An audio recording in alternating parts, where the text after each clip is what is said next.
Nagkaroon ng malalimang usapan ng Pilipinas at China kaugnay ng sunod-sunod na insidente ng harassment sa Skoda Shoal ayon sa Chinese Foreign Ministry.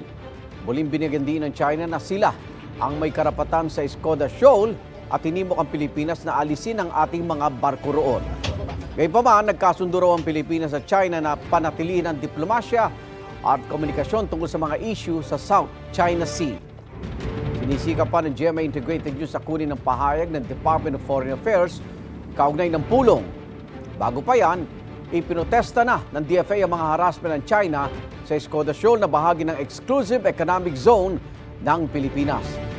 Sinabi naman ng Philippine Navy na may plano sila sakaling subukan ng China na hatakin ng BRP Teresa Magbanwa na nakaangkla sa Skoda Shoal.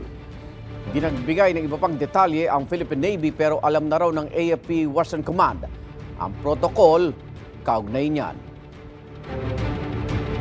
Igan, mauna ka sa mga balita. Mag-subscribe sa GMA Integrated News sa YouTube. Sa mga kapuso abroad, subaybayan nyo kami sa GMA Pinoy TV at sa www.gmanews.tv.